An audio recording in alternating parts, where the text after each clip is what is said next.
Angela, and I'm going to be your nurse today. Okay. And I was just wondering, how do you feel today? Oh man, I'm really tired. I just kind of feel sick. Like I feel really weak. Oh yeah, I think it would be normal to feel weak and tired right now because I looked in your chart and it shows that your lab work, your red blood cells and your hemoglobin are really low. So, so that's probably why you're feeling so tired and weak and sleepy all the time.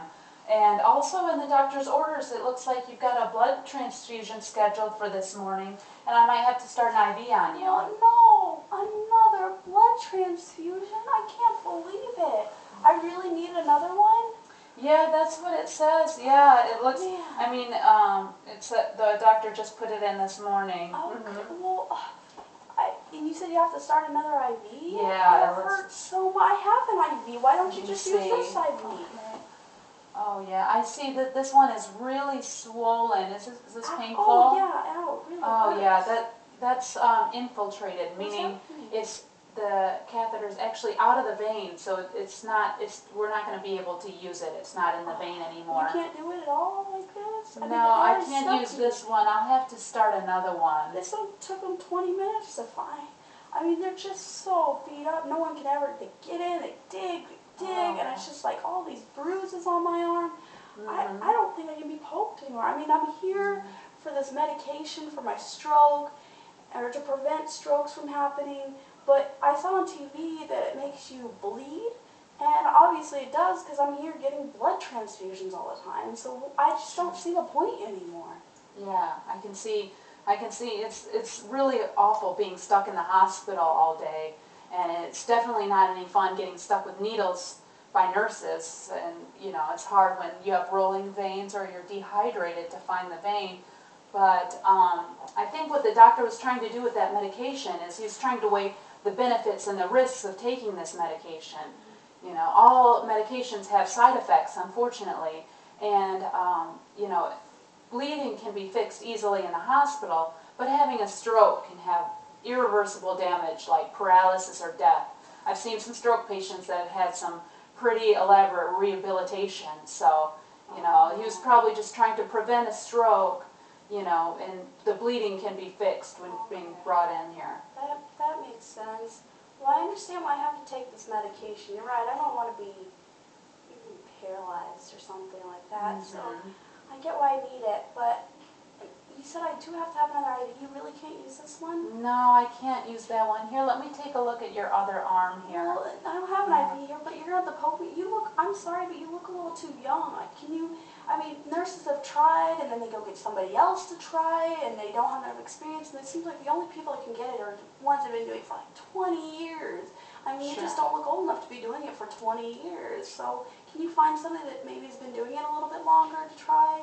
Because it really hurts. It really hurts. Right. And I don't want to cause you any more pain than you've already experienced. I understand your apprehension because I look young, but I'm pretty experienced with putting IVs in, and I'll tell you what, I'll get the IV starter kit, I'll put the tourniquet on, and I'll look for a vein, and I'll try to see it and feel it, and if I can't see or feel one that I can actually get, I won't go for it. I won't poke you if I can't see or feel it. Are you sure? Yeah, and if I can't see it, I'll get my charge nurse in here to try to start it, but I assure you I'm pretty good at starting these, so, if that's all right with you. Yeah, you sound confident. You really think you can. You said you won't go digging around, because that's what really hurts. Is when they just get in there like, I can get this, and they don't. They don't get it. Yeah. So you're not going to do any of that. You said you'll get somebody else to.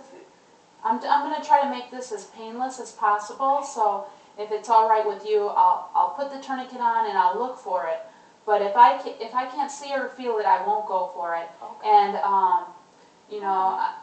the main thing is I just want you to get better and for you to get out of this hospital. I know you've been through a lot of pain here, so the important thing is to get you better, and what's going to get you better and for you not to be anemic anymore is to get this blood transfusion. Okay. And that's going to help with your weakness and fatigue also. Alright, well you seem like you're really trustworthy, so I think that sounds like a plan. I'll let you try, but if you can't get, you know, it doesn't look good, then we'll have somebody else do it. Sounds good. Okay, well, you know, this also this IV doesn't have to be started right away. It's within a couple hours. So if you want, I have the call light here, and you can just press this button when you're ready for me to come in and start the IV, and I can give you some anti-anxiety medicine also if you'd like. Oh, that'd be good. I like that idea. Sure. Okay, I'm gonna get some sleep now. Okay. Okay, all right. I'll be back in an hour to try to start this IV. Okay, I'll give you a call. All right, thanks.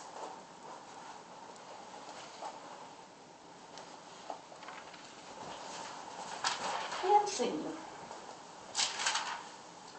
In this video, I demonstrated the communication concept of bridges to a therapeutic relationship.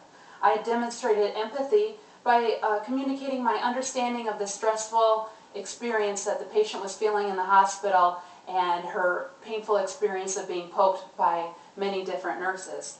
And I established trust with my patient by being completely honest about what I was going to do and about the patient's condition and her medication that she was on.